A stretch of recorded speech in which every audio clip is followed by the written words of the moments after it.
Hello friends, मैं आशीष स्वागत करता हूं आपका अपने यूट्यूब चैनल एजुकेशन मोटिवेशन पर। फ्रेंड्स, इस वीडियो में हम रोजगार विद अंकित सर के ऐप में पूछे गए एसएससी जीडी के मॉक टेस्ट के क्वेश्चन को सॉल्व करेंगे। यह हमारा क्लास नंबर 16 है। इससे पहले हमने 15 वीडियो को अपलोड कर दिया है। अगर आपने वो वीडियो नहीं देखा है तो उसे भी जाकर जरूर देखें। आज हम जो एसएससी जीडी के फुल मॉक का मतलब 25 दिसंबर यानी कि संडे के दिन पूछे गए मॉक टेस्ट में मैथ के क्वेश्चन को सॉल्व करेंगे। इसमें हम 20 क्वेश्चन को सॉल्व करेंगे जो कि मैथ के होंगे। तो चलिए टेस्ट को अटेम्प्ट करते हैं। 1 2 3 4 सेक्शन हमने चूज कर लिया। देखिए 60 मिनट का टाइम है। यहाँ 80 क्वेश्चन होगा। यहाँ 100 क्वेश्चन बार बार लगता है मिस प्रिंट हो जाता है। देखिए 80 क्वेश्चन होगा। यहाँ से हम 20 क्वेश्चन को सॉल्व करेंगे। तो वीडियो पूरा जरूर देखिएगा कि मैथ के क्वेश्चन को कैसे सॉल्व करना है और मतलब कुछ ट्रिक्स को भी इसमें हम सीखेंगे। तो चलिए स्टार्ट टेस्ट करते हैं। देखिए देखिए पहला क्वेश्चन है हमारा क्वेश्चन नंबर 1।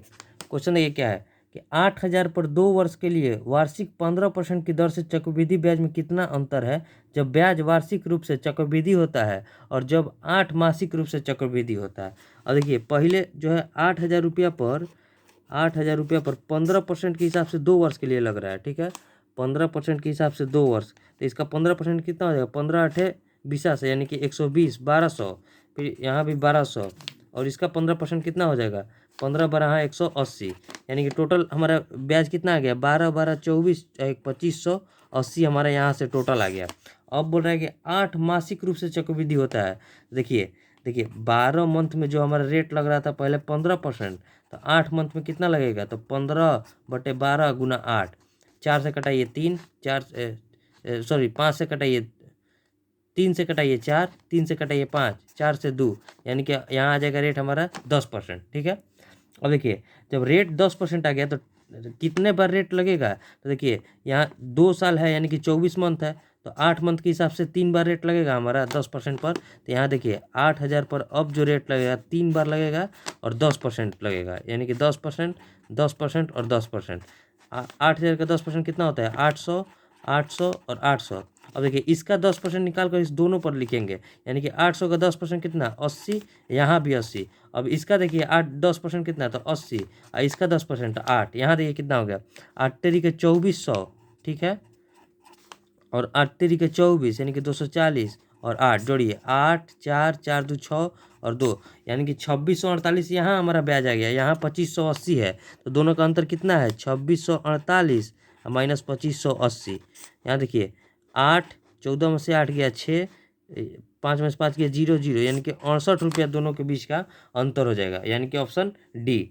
अब देखिए नेक्स्ट क्वेश्चन। क्वेश्चन देखिए क्या है, क्वेश्चन नंबर 2। क्वेश्चन है कि अच्छा रुकिए 1 मिनट, रिफ्रेश हो रहा है तो नेटवर्क स्लो है। आगे देखिए क्वेश्चन क्या है कि रिया अपनी आय का 66.2/3% भाग खर्च करती है। यदि उसकी आय में 16% की वृद्धि होती है और बचत में 17% की वृद्धि होती है तो उसकी खर्च में हुई वृद्धि। इस प्रकार का क्वेश्चन हमने पीछे भी है टेस्ट में इस प्रकार के क्वेश्चन पूछे गए थे तो उसे सॉल्व किए थे। देखिए पहले देखिए 66.2/3% को हम क्या लिख सकते हैं? तो 66 या 198 या 2 यानी कि 200 अब बटा 3 इंटू परसेंटेज है तो 100, 200/300। मान लीजिए 300 रुपये उसकी टोटल आय थी जिसमें उसने 200 रुपये खर्च कर दिए, तो बचे उसके पास कितने? 100 रुपया। ठीक है, अब देखिए अब बोल रहा है कि उसकी आय में 16% की वृद्धि यानी कि 300 में 16% की वृद्धि हो गई यानी कि 16 3 48। ठीक है, 16 3 48 की वृद्धि हुई तो कितना बढ़ गया? तो आय उसका 348 हो गया। ठीक है, और उसकी बचत में यानी कि बचत 100 है, इसमें 17% की वृद्धि हो गई। 17% की वृद्धि यानी कि 100 में 17% की वृद्धि यानी कि 117 हो गया। तो उसका देखिए 8 में से 7 गया 1, 4 में से 1 गया 3 और 3 में से 1 गया 2 यानी कि जो बचत है 200 से 231 हो गया। तो अब बोल रहा है बचत में खर्च में कितने की वृद्धि हुई? खर्च पहले 200 था, अब 231 हो गया, तो कितना? 31 की वृद्धि हुई। किस पर? 200 पर, और गुना 100, 0 से 0 कट गया। अब देखिए 2 से 31 यानी कि देखिए पॉइंट में तो 15 दूनी 30, 15.5% की वृद्धि उसके खर्च में हो गई। यह हमारी खर्च में वृद्धि हो गई। ठीक है, अब देखिए नेक्स्ट क्वेश्चन। क्वेश्चन देखिए क्या है, क्वेश्चन नंबर 3। क्वेश्चन है कि रोहन ने पहले 2 टेस्ट में 70 और 75 अंक प्राप्त किए। यदि 70 अंक का औसत प्राप्त करने के लिए उसे तीसरे टेस्ट में कितने अंक प्राप्त करने चाहिए। तो ये एवरेज का बहुत इजी क्वेश्चन है। तो ये 2 टेस्ट में उसने 70 और 75 प्राप्त कर लिए, ठीक है। अब तीसरा टेस्ट में उसे मतलब टोटल टेस्ट मिलाकर उसका औसत अंक 70 होना चाहिए, ठीक है। तो उसे मतलब तीसरा टेस्ट में कितना नंबर लाना चाहिए। देखिए ये तो एग्जैक्ट एकदम लाया है। यहाँ देखिए ये 5 ज़्यादा ला दिया है। तो अब जो तीसरा में अगर 5 नंबर कम भी लाएगा तो उसका मतलब औसत मेकअप हो जाएगा। तो देखिए 70 में से 5 गया, 65 नंबर मिला दिया तो उसका मतलब 70 का औसत हो जाएगा। क्योंकि एक में उसने 70 एग्जैक्ट लाया है, एक में 5 ज़्यादा ला दिया है, तो तीसरे टेस्ट में उसे 5 कम लाना होगा, यानी कि 65 हमारा आंसर हो जाएगा। 65 यानी कि ऑप्शन डी। और देखिए नेक्स्ट क्वेश्चन। क्वेश्चन देखिए क्या है, यहाँ देखिए 7 से विभाज्यता का नियम। हमने विभाज्यता के नियम का एक क्लास भी लिया है, तो उसे भी आप जरूर देख लीजिए। यहाँ समझ लेते हैं। देखिए क्वेश्चन नंबर 4 क्वेश्चन है कि निम्नलिखित में कौन सी संख्या 7 से विभाज्य है। तो देखिए जो हमारा ऑप्शन है 3, 7, 3, 9। चाहे तो आप सीधे 7 से विभाजित करके चेक कर सकते हैं, नहीं तो 7 से विभाज्यता का नियम देखिए अंत वाला जो अंक है इसे दुगना करके बाकी के अंकों में से घटाएंगे, यानी कि 9 का दुगना 18, 373 में से हम 18 घटाएंगे। 13 में से 8 गया 5, यहाँ देखिए 6 में से 1 गया, 13 में से 8 गया 5, 6 में से 1 गया 5 और 3, 355। अब 5 का दुगना करेंगे 10, 5 और 2, 200। अब यहाँ आ गया 25, ठीक है। 25 जो है 7 से विभाजित नहीं है, तो पूरी संख्या 7 से विभाजित नहीं होगी। अब देख लेते हैं नेक्स्ट ऑप्शन 3, 6, 6, 1। 1 का दुगना करके बाकी के अंकों में से घटाएंगे, तो 1 का दुगना 2, 6 में से 2 गया 4, 6, 3। अब 4 का दुगना करेंगे और बाकी के अंकों में से घटाएंगे, 36 में से 8 गया 28। यहाँ देखिए 28 7 से विभाजित है, तो संख्या भी 7 से विभाजित होगी, यानी कि ऑप्शन बी हमारा आंसर हो जाएगा। आगे चेक करने की जरूरत नहीं है, ठीक है। यह 7 से विभाज्यता का नियम होता है। जो अंत वाला अंक होता है उसे दुगना करके बाकी के अंकों में से घटाना होता है, ठीक है। देखिए नेक्स्ट क्वेश्चन। ये मतलब पूरा विभाज्यता का नियम 1 से लेकर 11 तक हम एक वीडियो में समझाए भी हैं, तो उसे भी आप जाकर एक बार देख लीजिएगा, ठीक है। अब क्वेश्चन नंबर 5 क्वेश्चन है कि 13.7/9 डिवाइड 2/3 ऑफ 1/3 प्लस 2/3 गुना 3, ठीक है। यहाँ देखिए सबसे पहले बोडमास जो में होता है, जो ब्रैकेट का होता है, उसके बाद ऑफ का होता है, फिर डिवाइड का, फिर मल्टीप्लाई का, फिर प्लस और माइनस का होता है। देखिए पहले यहाँ देखिए 13 या 117 और 7, 117 7 कितना होता है 124, 124/9 भागा। अब देखिए 2 एकम 2 और तितरी के 9, पहले ऑफ का गुना होता है तो 2/9, ठीक है, और गुना 3, ठीक है। नहीं सॉरी यहाँ प्लस है, ऑफ हो गया। अब यहाँ देखिए यहाँ प्लस है, फिर 2/3 और गुना 3 है, ठीक है। अब देखिए डिवाइड में क्या है 7/5 ऑफ यानी कि गुना 325 और माइनस 20 + 7, ठीक है। अब देखिए सॉल्व कीजिए। यहाँ देखिए 9 से 9 कट गया, डिवाइड में है, तो यहाँ देखिए अब देखिए 2 से ही कट जाएगा, कितना मिनट में 2 से कटेगा तो 6 2 62 मिनट में। अब देखिए यहाँ आ गया 62 और 3 से 3 कट गया, 62 और 2 64, ऊपर में आ गया हमारा 64। अब नीचे में देखिए 5 से कटाइए, 5 छक्का 30, 5 छक्का 30 और 2 5 50 25, 65 साथ कितना होता है 7 5 35, 7 छंग 42 और 3, 7 5 35, 7 छंग 42 और 3 45, ठीक है। अब यहाँ 20 में से 7 गया यानी कि -13। और देखिए 64, अब बटा में 5 में से 3 गया 2, 5 में से 1 गया 4 और 4। अब देखिए 2 से दोनों कट जाइए, 32 और बटा 2 2 1, 32/221 हमारा आंसर हो जाएगा, यानी कि ऑप्शन सी। अब देखिए next question, question number 6 question number 6 देखिए क्या है कि यदि x कुर्सियों का क्रय मूल्य 16 कुर्सियों के विक्रय मूल्य के बराबर है और प्रतिशत लाभ 12.5% है, तो x का मान बताना है। अब देखिए लाभ कितना है हमारा 12.5%, ठीक है। तो 12.5% लाभ है, 12.5% को हम क्या लिख सकते हैं 12.5% को हम लिख सकते हैं 1/8। कैसे लिख सकते हैं देखिए वही बता देते हैं। 12.5% नीचे गया तो 100, ठीक है। एक ये दशमलव हटेगा तो नीचे 125वां है 1000, यानी कि 1/8 हम लिख सकते हैं। अब देखिए 8 रुपये की चीज़ को हम 9 रुपये में दिए हैं। जब 8 रुपये की चीज़ को हम 9 रुपये में दिए हैं तो यह हमारा CP हो जाएगा, ये हमारा SP हो जाएगा। ये रुपया देखिए, रुपया जो होता है इसके जस्ट अपोजिट जो आर्टिकल होता है, आर्टिकल यानी कि जो हमारा कुर्सी उर्सी हो गया, यानी कि जो आर्टिकल होगा 9:8 के अनुपात में होगा, ठीक है। अब देखिए 16 कुर्सियों के विक्रय मूल्य के बराबर है, 8 जो है किसके बराबर है, 16 के। तो यहाँ से हमें x कुर्सियों का क्रय मूल यानी कि x का मान यहाँ क्रय मूल बताना है, तो 8 गुना 2 है तो 9 गुना 2 हमारा 18 आंसर हो जाएगा। यानी कि 18 कुर्सियों का जब क्रय मूल होगा 16 कुर्सियों के विक्रय मूल के बराबर होगा, यानी कि ऑप्शन डी। अब देखिए next question, question number 7। Question देखिए क्या है कि एक आदमी ने साधारण ब्याज की 5% दर पर 2400 और 9% पर 5400 निवेश किए। 6 वर्ष बाद उसे अपने निवेश से कितनी राशि प्राप्त होगी, यानी कि अमाउंट बताना है, टोटल अमाउंट। यहाँ देखिए 2400 रुपया दिया है, ठीक है, और 5% के रेट पर 6 वर्ष के लिए, यानी कि 2400 गुना 5 6 का 30, 130% हमें निकालना पड़ेगा, टोटल अमाउंट हो जाएगा। अब प्लस, अब देखिए प्लस 5400 गुना, यहाँ देखिए 9% है, 6 साल, 9 6 का 54, यानी कि 154% निकालना पड़ेगा। अब देखिए गुना कीजिए, कटाइए पहले, एक 2 जीरो से 2 जीरो, यहाँ 2 जीरो से 2 जीरो। देखिए 24 दिया, देखिए 13 में 24 से हम गुना कर रहे हैं, तो देखिए 13 में 24 से 13 चौके 52, 13 दूनी 26 और 5, 13 चौके 52, हाथ में लगा 5, 13 दूनी 26 और 5 31, यानी कि 3120 रुपया यहाँ हमारा आ गया। अब इसको गुना कीजिए, देखिए 54 में और हम 154 से गुना कर रहे हैं, यहाँ देखिए 154 और 54 में हम गुना कर रहे हैं।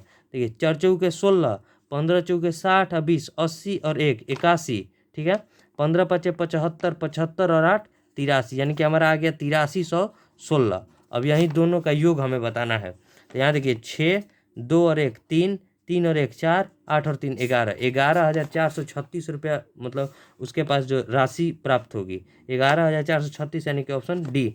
ये गुना करने का ट्रिक देखिए, यहाँ इसमें गुना करेंगे, फिर ऐसे गुना करेंगे, फिर ऐसे गुना करेंगे, यही ट्रिक होता है। अब देखिए नेक्स्ट क्वेश्चन देखते हैं।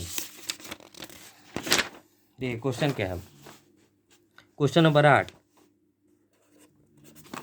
क्वेश्चन देखिए है, शांत जल में एक मोटर बोट की चाल 15 किलोमीटर पर घंटा है, ठीक है, बोट का स्पीड दे दिया है 15 किलोमीटर पर घंटा, ठीक है। अब देखिए 4 घंटे 30 मिनट में धारा की दिशा में 30 किलोमीटर जाती है और वापस आती है, तो धारा की चाल हमें बताना है। देखिए देखिए यहाँ देखिए 30 किलोमीटर धारा की दिशा में, यानी कि बी प्लस ए से, और प्लस 30 किलोमीटर धारा के विपरीत दिशा में भी जाती है, यानी कि बी माइनस एस, ठीक है। तो बराबर कितना टाइम लगता है, यहाँ देखिए कुल दूरी बटा में 4 बराबर समय आता है, 4 घंटा 30 मिनट, यानी कि 4.5 घंटा, यानी कि 9/2 घंटा उसके टाइम लगता है। अब देखिए यहाँ से देखिए यहाँ 30 बटा बी का वैल्यू दिया है 15 प्लस ए से, अब प्लस 30 बटा 15 माइनस एस बराबर 9/2। यहाँ से देखिए ज़्यादातर कोशिश कीजिएगा कि यहाँ से ऑप्शन हम मतलब धारा की चाल तो ऑप्शन में दिया होगा, तो ऑप्शन रख के हम चेक कर लेंगे कि कौन सा ऑप्शन सेटिस्फाइड हो रहा है। अगर आप वैसे करना चाहते हो ठीक है, और वहीं मतलब परफेक्ट जो मेथड होगा वही होगा कि ऑप्शन से हम यहाँ चेक कर लेंगे। लेकिन अब चाहिए अगर बनाना भी तो इसे बना भी सकते हैं। देखिए कैसे बनेगा, यहाँ देखिए 3 से कटाइए तो 10, 3 से कटाइए 10, यहाँ 3 से कटाएंगे 3, ठीक है। अब 10 कॉमन ले लेते हैं, 10 कॉमन लेंगे तो 1/15 प्लस ए से प्लस 1/15 माइनस एस, ठीक है, बराबर 3/2, ठीक है। अब देखिए 10 इंटू 15 माइनस एस, ठीक है, प्लस 15 प्लस एस बटे में ए प्लस बी इंटू ए माइनस बी, तो ए माइनस ए स्क्वायर माइनस बी स्क्वायर, यानी कि 15 का स्क्वायर कितना हो जाएगा 225 माइनस एस स्क्वायर बराबर 3/2। अब देखिए यहाँ से एस से एस कट जाएगा, यहाँ देखिए 10 इंटू देखिए 15 15 30 है, ठीक है, 15 15 30 है, बटे में 225 है माइनस एस स्क्वायर बराबर 3/2। 3 से 10 मात्र में कट गया। अब देखिए यहाँ देखिए इधर जाकर गुना हो जाएगा तो कितना हो जाएगा, देखिए यहाँ 2 इससे 10 दे, यहाँ 100 दूनी 200, 200 बराबर क्या आ जाएगा 225 है माइनस एस स्क्वायर। तो यहाँ से एस स्क्वायर बराबर क्या लिख सकते हैं, 225 में से 200 घटा तो 25, तो एस बराबर हमारा आ गया 5, यानी कि जो धारा की चाल हो जाएगी 5 किलोमीटर पर घंटा हो जाएगा, यानी कि ऑप्शन सी।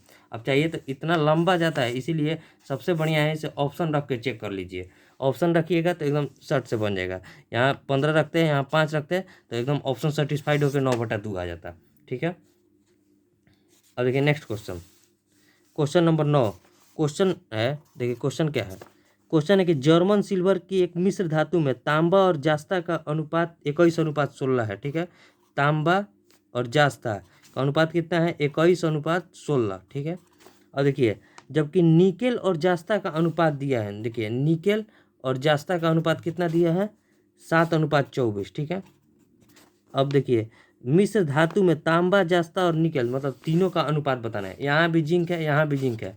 यहाँ देखिए यहाँ हम 3 से गुना कर देंगे और यहाँ हम 2 से गुना कर देंगे तो दोनों जिंक बराबर है, क्योंकि यहाँ 16 है, यहाँ 24 है, तो 24 दूनी 48, 16 3 48।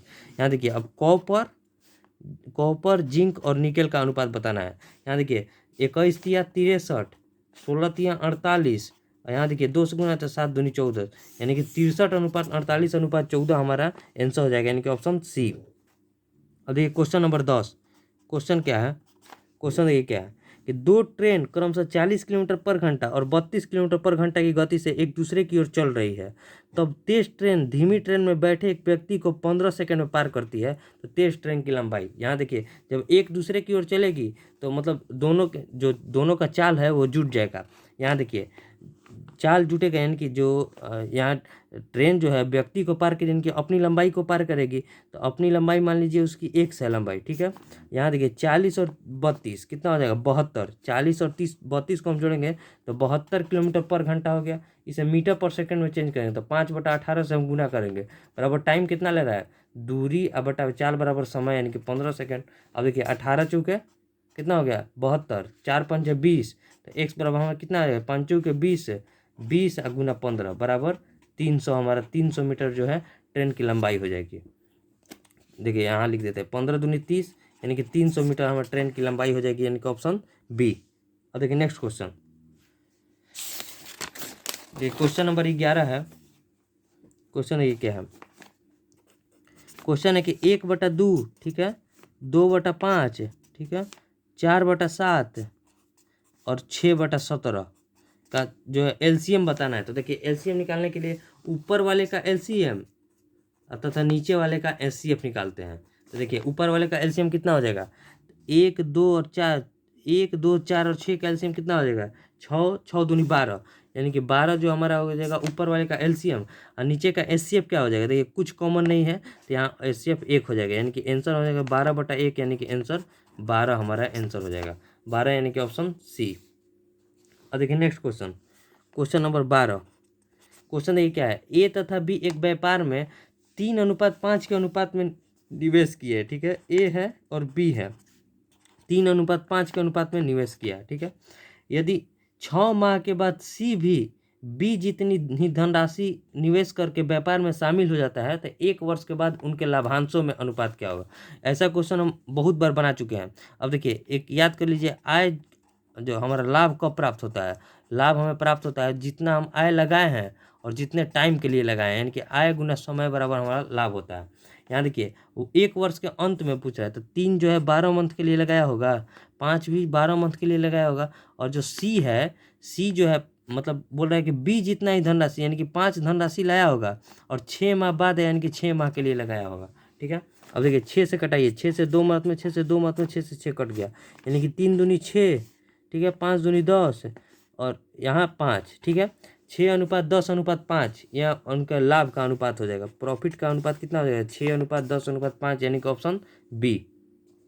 अब देखिए नेक्स्ट क्वेश्चन, क्वेश्चन है देखिए क्वेश्चन नंबर 13, यहाँ बनाते हैं क्वेश्चन। देखिए क्वेश्चन नंबर 13 है कि किसी वस्तु के अंकित मूल्य पर एक ग्राहक को 17.1/2% का बट्टा दिया जाता है, ठीक है।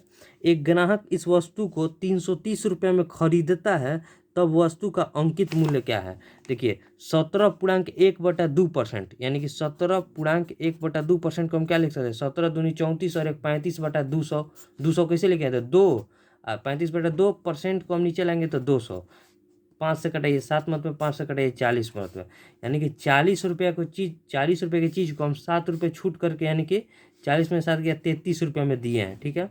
अब 33 रुपये में हम मतलब ये हमारे परसेंटेज के अकॉर्डिंग आया है, लेकिन क्वेश्चन में दिया है 33 का वैल्यू कितना दिया है 330 रुपये में ग्राहक जो है खरीदा है छूट प्राप्त करके, तो उसका अंकित मूल्य कितना था। तो जब यहाँ 33 का 330 यानी कि 10 से गुना किया है, तो 40 में भी हम 10 से गुना कर देंगे, यानी कि 400 उसका अंकित मूल्य था। 400 के अंकित मूल्य पर 17.5% का छूट दिया है, तो उसे 330 रुपये में दिया है, यानी कि ऑप्शन बी। देखिए next question, question number 14। Question देखिए क्या है कि 300 ग्राम चीनी के घोल में 40% चीनी है, ठीक है। इसमें कितनी चीनी और मिलाई जानी चाहिए जिससे वह इस घोल का 50% हो जाए। 40% चीनी है यानी कि 60%, 40% जब हमारा शुगर है तो 60% हमारा वाट मतलब कुछ भी होगा, पानी चाहे कुछ भी होगा। तो यहाँ देखिए, यहाँ शुगर है, यहाँ मान लीजिए हम चीनी है तो पानी के घोल में मान लीजिए पानी है, वाटर, ठीक है। और यहाँ देखिए अनुपात, देखिए परसेंट से परसेंट कट गया, जीरो से जीरो कट गया, 2 यहाँ 3, 2:3। अब बोल रहा है कि अनुपात जो होना चाहिए 50% हो जाए चीनी, यानी कि 50% यानी कि 1/2, 2 में से एक हिस्सा, 2 में से एक हिस्सा शुगर हो तो एक हिस्सा वाटर या फिर कुछ भी हो। यहाँ देखिए हम क्या मिलाए हैं, चीनी मिला रहे हैं तो इसे हमें बराबर करना होगा।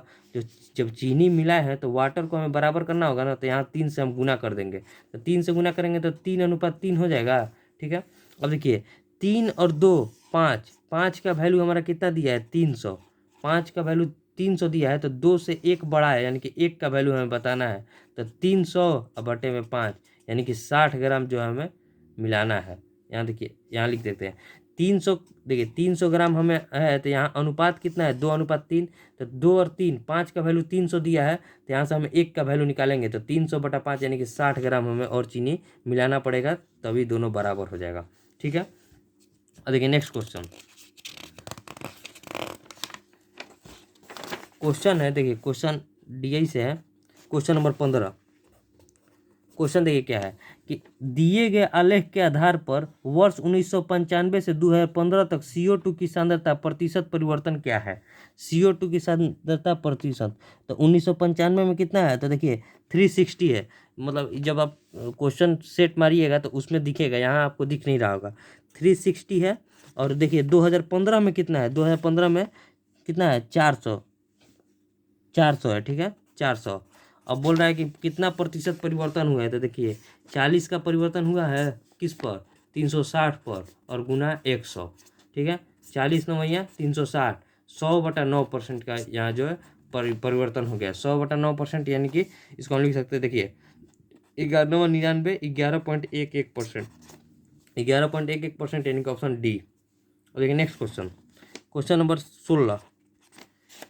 देखिए क्वेश्चन क्या है, क्वेश्चन है कि A, B तथा C किसी काम को क्रमशः 20, 30 तथा 60 दिन में कर सकते हैं, ठीक है। यदि A एक काम में प्रत्येक दूसरे दिन B का तथा प्रत्येक तीसरे दिन C का सहयोग मिले तो वह इस काम को कितने दिन में पूरा कर लेगा। देखिए A है, B है और C है। सबसे जो इजी क्वेश्चन होता है ये इसी का होता है, टाइम एंड वर्क का सबसे इजी क्वेश्चन होता है। देखिए 20 है, 30 है और 60 है। यहाँ से हम टोटल वर्क यानी कि इसका LCM निकाल लेंगे तो LCM कितना हो जाएगा 60, ठीक है। यहाँ देखिए 3 का एफिशिएंसी से काम करेगा 2 और यहाँ 1, यहाँ ये उसका एफिशिएंसी आ गया। अब बोल रहा है ए, यदि A को काम में प्रत्येक दूसरे दिन B का तथा प्रत्येक तीसरे दिन C का सहयोग मिलता है, यानी कि यहाँ देखिए जब A पहला दिन काम करेगा तो 3 काम करेगा, दूसरा का दिन जब आएगा तो ये 2 लेकर आएगा, तो यानी कि दूसरा का दिन जो काम होगा वो कितना हो, 3 और 2 5 होगा। और तीसरा का दिन जो आएगा A जो है C के साथ आएगा, यानी कि 3 दिन में कितना काम होगा, तो यहाँ देखिए 3 दिन में जो हमारा काम होगा 5 या 3 8 और 4 12 होगा, 12 होगा। यहाँ देखिए 12 से हमें 60 काम करना है यहाँ, लेकिन जो 3 आएगा यहाँ देखिए 3 कम पर हम जाते हैं, देखिए 12 से 60 काम तक जाना है तो यहाँ देखिए यहाँ 12 है और यहाँ 60 है, तो 12 से 60 जाने में कितना गुना है, 5 गुना है ना। तो 12 से जब 60 जाने में 5 गुना है तो 3 से काम कितना दिन में कंप्लीट होगा, तो 3 गुना 5 यानी कि 15 दिन में हमारा काम जो है कंप्लीट हो जाएगा, 15 दिन यानी कि ऑप्शन बी। देखिए कैसे 3 दिन में हमारा 12 काम हो रहा है तो 60 काम करना है, तो 3 दिन में जब 12 काम हो रहा है तो 60 काम करने के लिए यहाँ 12 से 5 गुना है 60, तो दिन में भी 5 गुना कर देंगे, यानी कि 15 दिन में हमारा काम कंप्लीट हो जाएगा।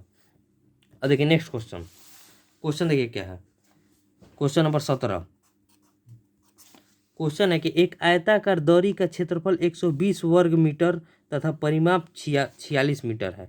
देखिए L इंटू बी दिया है 120, ठीक है।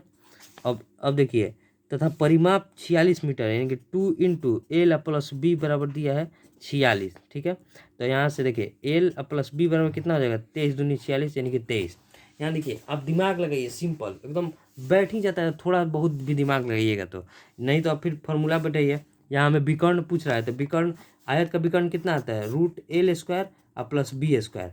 यहाँ देखिए, या तो आप फार्मूला बना सकते हैं, तो L square plus A square plus B square को हम क्या लिख सकते हैं, देखिए A square plus B square को लिख सकते हैं ए प्लस बी का होल स्क्वायर, यानी कि एल प्लस बी का whole square, L plus B का होल स्क्वायर और माइनस 2LB, ये फार्मूला होता है, इस पर बनाइए। नहीं तो दिमाग लगाइए, यहाँ देखिए अगर हम एल का मान 15 और बी का मान 8 रख दें तो 15 8 23 और 15 8 120 से, यानी कि यहाँ परफेक्ट बैठ गया। तो 15 एल का वैल्यू और 8 जो है हम बी का वैल्यू लेते हैं, तो मतलब दोनों पर सेटिस्फाइड हो रहा है। तो यहाँ देखिए, यहाँ से हम निकाल देंगे 15 का स्क्वायर कितना हो जाएगा 225 और 8 का स्क्वायर 64, 225 में हम 64 जोड़ेंगे, 5 4 9 22 से 6 28, 289, यानी कि 289 किसका वर्ग होता है, तो 17 का। यहाँ से आंसर आ गया 17। अब यहाँ देखिए फार्मूला पर एल प्लस बी का होल स्क्वायर, यानी कि 23 का होल स्क्वायर, ठीक है। 23 का होल स्क्वायर कितना होता है, कम से कम आपको 1 से लेकर 30 तक वर्ग जो है स्क्वायर याद होना चाहिए। तो 23 का कितना होता है 529, ठीक है। और 2LB यानी कि 120 दूनी 240, घटाइए, घटाएंगे तो कितना हो जाएगा 9, 12 में से 4 गया 8, 3 यहाँ 4 में से 2 गया 2, 289, यानी कि यहाँ से भी 17, यहाँ से भी 17। पहले कोशिश कीजिए कि आप मतलब ऐसा दिमाग लगाइए कि यहाँ बैठ ही जाए, और नहीं तो फिर तो फॉर्मूला हाईवे किया है, ठीक है। अब देखिए नेक्स्ट क्वेश्चन, क्वेश्चन देखिए क्या है, क्वेश्चन नंबर 18। क्वेश्चन है कि यदि एक शंकु के आधार की त्रिज्या में 50% की वृद्धि, ठीक है, तथा इसकी तिर्यक ऊंचाई में 100% की वृद्धि की जाती है, तो इसके वक्र पृष्ठ के क्षेत्रफल में प्रतिशत परिवर्तन कितना हो जाएगा। तो शंकु का वक्र पृष्ठ क्षेत्रफल कितना होता है, शंकु का वक्र पृष्ठ क्षेत्रफल होता है πr/l। यहाँ देखिए, जब r है और l है, 50% और 100% की वृद्धि हो रही है, तो सीधे इस पर बैठा दिए x + y + xy/100, ठीक है। यानी कि 50 + 100 + 50 × 100 और बटा में 100, 100 से 100 कट गया, 50 100 150, 150 + 50 यानी कि 200% की है जो उसके एरिया में वृद्धि होगी, यानी कि ऑप्शन बी। देखिए next question, question number 19। Question देखिए क्या है कि निम्न तालिका में परीक्षा में उपस्थित रहने वाले छात्रों के परिणामों को दिखाती है, ठीक है। कितने प्रतिशत छात्र उत्तीर्ण हुए हैं। यहाँ देखिए, उत्तीर्ण 150 हुए हैं, अनुत्तीर्ण 100 हुए हैं। तो प्रतिशत जब भी होता है टोटल पर निकलता है, यानी कि 150 जो है हमारा उत्तीर्ण हुए हैं, कितने में से 150 और 100 250 में से, 250 में से 150 उत्तीर्ण हुए हैं। परसेंटेज निकालने के लिए 100 से गुना, 1 0 से 1 0 गया, 25 6 का 150, 6 2 60% जो है छात्र उत्तीर्ण हुए हैं, 60%, यानी कि ऑप्शन सी। और देखिए नेक्स्ट क्वेश्चन, आज का आखिरी सवाल, क्वेश्चन नंबर 20। क्वेश्चन है, देखिए क्वेश्चन क्या है, क्वेश्चन है कि एक हौज में 3 पाइप ए बी तथा सी लगे हुए हैं, ठीक है। ए तथा बी इसे क्रमशः 20 तथा 30 मिनट में भर सकता है, जबकि सी इसे 15 मिनट में खाली कर सकता है, ठीक है। देखिए यहाँ ए है, बी है, सी है, ठीक है। ए कितना 20 मिनट में भर सकता है, 30 मिनट में भर सकता है, 15 मिनट में खाली कर सकता है। एलसीएम निकाल देंगे, एलसीएम निकालेंगे तो 20 30 और 15 का एलसीएम कितना होता है 60, ठीक है। 60 यानी कि 3 2, और यहाँ देखिए ये खाली कर रहा है, यानी कि 4 के एफिशिएंसी से खाली करेगा, ठीक है। अब बोल रहा है कि यदि ए बी तथा सी को बारी बारी से 1 मिनट के लिए खोला जाता है तो हौज को भरने में कितना समय लगेगा। सेम देखिए पिछले वाले की तरह ही ये भी क्वेश्चन है। देखिए पहला मिनट ए आएगा तो 3 भरेगा, दूसरा का मिनट जो आएगा 2 आएगा, बी आएगा तो 2 भरेगा, और तीसरा का मिनट में 4 की एफिशिएंसी से खाली करेगा, यानी कि टोटल 3 मिनट में हमारा कितना हो जाएगा, 3 मिनट में जो होगा 3 2 5 भरेगा, 4 खाली हो गया, 3 मिनट में 1 भर गया, ठीक है। 1 भर गया। यहाँ देखिए, यहाँ थोड़ा दिमाग लगेगा, हम जो है इस तीसरे के मिनट में चालू कर रहे हैं ना, तो पहले हम -4 को जो है, -4 को हम जो लास्ट तक यहाँ कम करके लिखेंगे, यानी कि जो हमारा जो होगा ये 56 तक ही भरेगा, ठीक है। 56 तक भरेगा ना।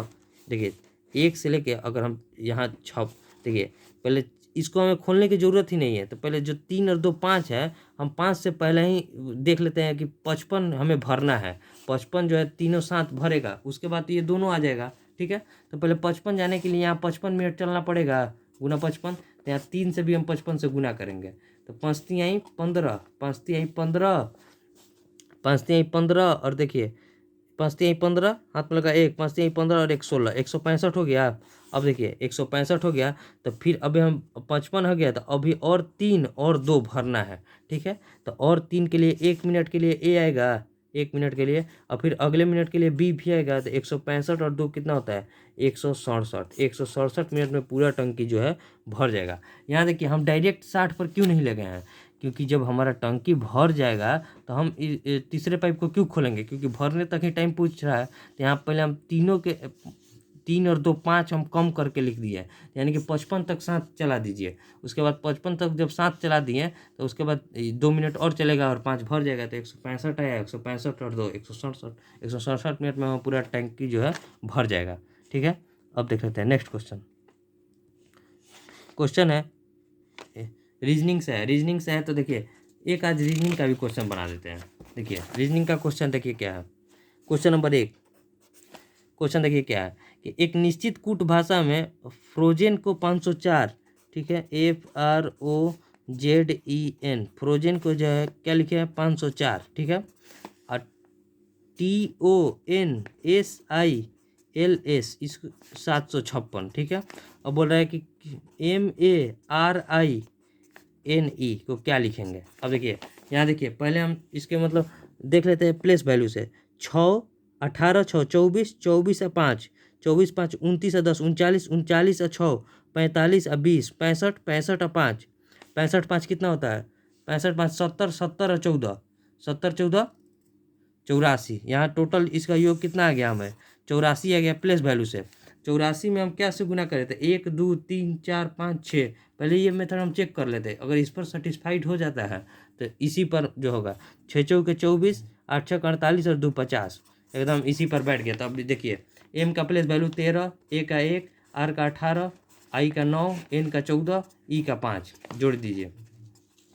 ये जोड़िए कैसे 13 1 14 14 8 22 और 10 32 और 9 41 41 4 45 और 10 55 और 5 60 60 गुना 1 2 3 4 5 6 60 गुना 6 यानी कि 360 360 यानी कि ऑप्शन ए। ठीक है, अब सबमिट कर देते हैं क्योंकि टाइम बहुत ज़्यादा हो गया। सबमिट क्यों, आज एक रीजनिंग का क्वेश्चन भी बना दिए हैं।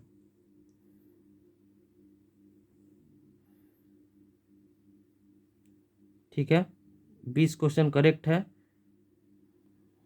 20 क्वेश्चन करेक्ट है। मैथ 19 एक ऑन अटेम्प्ट हो गया है। कौन सा क्वेश्चन ऑन अटेम्प्ट हो गया है मैथ में, देख लेते हैं। इस सवाल का पूरा समाधान, अरे ये तो बनाए ही थे, लगता है टिक नहीं किए थे क्या, तो बनाए ही थे। देखिए यहाँ इसको बनाए थे, फिर आज एक बार और ऐसे ही गलती हुआ था हमसे। देखिए कौन सा क्वेश्चन था, खर्च वाला ना, क्वेश्चन नंबर, एक मिनट देखिए यही क्वेश्चन था, इसे बनाए थे, शायद टिक नहीं किए थे, 15.5% आया था। ठीक है, मिस्टेक हो गया। ठीक है, मिलेंगे अब नेक्स्ट वीडियो में, तब तक के लिए जय हिंद। ये भी क्वेश्चन हम मतलब जो है टिक करना हम भूल गए थे, बताने के चक्कर में टिक करना ही भूल गए थे। ठीक है, इसके लिए माफ़ कीजिएगा। मिलेंगे नेक्स्ट वीडियो में, तब तक के लिए जय हिंद।